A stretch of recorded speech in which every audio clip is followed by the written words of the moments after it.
शर्मा ने अखनूर के घरखाल से नाव के जरिए चिनाब नदी पार कर बाढ़ प्रभावित परगवाल के गांव का दौरा किया। ये गांव बाढ़ के कारण बाकी इलाकों से कट गए थे।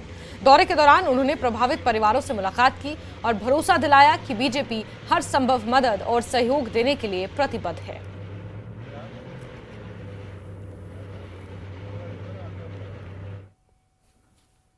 पार्टी का एक्सटेंसिव टूर जो आज जिला अखनूर का आदरणीय कुलदीप जी जो हमारे जिला अध्यक्ष हैं, इनकी अध्यक्षता में हम भी और मेरे साथ मेरे कलीग मेरे साथी आदरणीय विधायक श्रीमान मोहनलाल भगत साहब, यहाँ के डीडीसी काउंसलर सूरज जी और अनेकों कार्यकर्ता पूरे इन गांव में हम गए, जहाँ पे लोगों से हम मिले।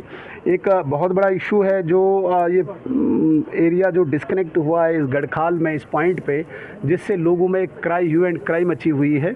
कहीं न कहीं लोग परेशान हैं, इसलिए हमने हर गांव में दौरा किया। सब लोग इंतज़ार कर रहे हैं कि ये कनेक्टिविटी कब बहाल हो। मैं आदरणीय मोहनलाल भगत साहब की इस बात को दोहराता हूँ। इनने मिनिस्ट्री ऑफ होम अफेयर्स में, भारत सरकार में और विशेषकर बीआरओ से बात करके यहाँ पे बेली ब्रिज इंस्टॉल करने के लिए जो रिक्वेस्ट की है, मुझे लगता है नेक्स्ट स्टेज में ये लग जाएगा ताकि लोगों को सहूलियत। और जम्मू उधम